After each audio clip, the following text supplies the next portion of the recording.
वाकई में क्या इस गांव के अंदर चुड़ैलें मौजूद हैं? इस तरीके से गांव में दहशत का माहौल है। जैसे बताते हैं कि बांग्लादेश से छोड़े हुए आदमी और चोटी काटने वाली चुड़ैल का पूरा सच। तो हम इसलिए पहरा दे रहे हैं, हम भी तो देखें कौन चोटी काटता है।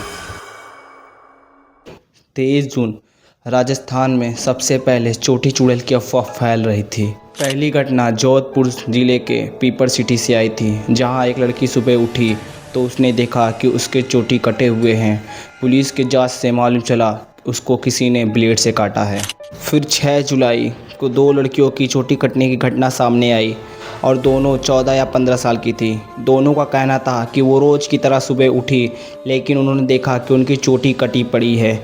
इतने घटने के बाद भी किसी को मालूम नहीं था कि ये कौन और क्यों कर रहा है।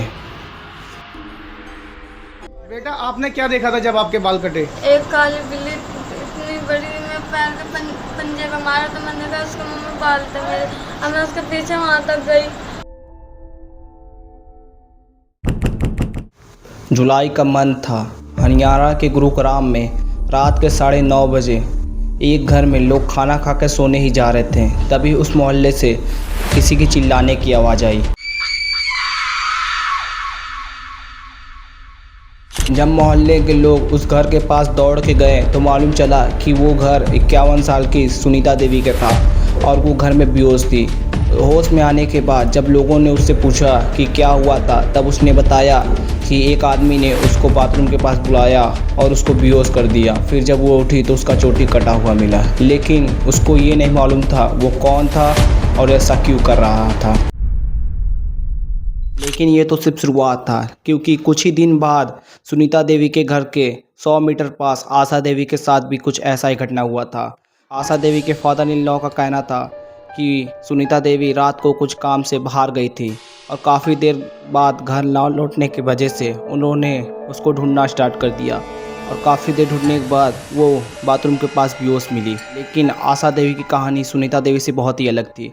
उन्होंने बताया कि एक बूढ़ी औरत ने उनको बुलाया और फिर उसको बेहोश कर दिया और उसके बाद उसको कुछ नहीं मालूम था, और जब वो बाद में उठी तब उसके चोटी कटे पड़े मिले। फिर आशा जी के फादर इन लॉ ने उन्हें किसी उत्तर प्रदेश के रिलेटिव घर भेज दिया, क्योंकि उनके गांव में बहुत ही ज़्यादा डर का माहौल था और काफ़ी ज़्यादा यह घटना घटने लगी। लेकिन अभी तक किसी को नहीं मालूम चला कि ये कौन और क्यों कर रहा था।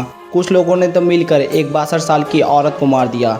उनका कहना था कि यही औरत लोगों का चोटी काट रही है, लेकिन कई लोगों का दावा था कि एक अघोरी है जो कि अपना नंबर पूरा कर रहा है, जो नंबर पूरा करने के बाद उसको शक्तियाँ मिलेगी। ऐसी बहुत अफवाह उड़ी। जब बहुत ज़्यादा इसका गिनती बढ़ने लगा तब पुलिस ने एक्शन लिया और काफ़ी लोगों के घर जाकर पता करने लगा। तो काफ़ी ज़्यादा रिसर्च करने के बाद पुलिस को मालूम चला कि जिन जिन लोगों की चोटी कटी थी उन्होंने या तो अपने से काटा था या फिर उनके घर में कोई मजाक करने की वजह से काट दिया। एक लड़की थी जो कि 9 साल की थी, वो अपना बाल छोटा करवाना चाह रही थी, लेकिन उसके घर वाले भी छोटा करने नहीं दे रहे थे, इसीलिए उसने अपने चोटी काट लिया, जिसके बाद उसने चोटी चुड़ैल का नाम लगा दिया। और काफ़ी लोग तो ट्रेंड के चक्कर में चोटी काट रहे थे और पुलिस ने बहुत ज़्यादा जब लोगों पर सख्ती करने लगा तब उन्होंने सच्चाई बताया कि ये चोटी उन्होंने अपने से ही काटी है। और एक औरत ने तो बताया कि उनके ससुर ने बताया कि चोटी काटने पे सरकार 2 लाख रुपए दे रही है, जिसके वजह से उन्होंने अपना चोटी काट लिया और ऐसे ही अफवाह शुरू हुई थी।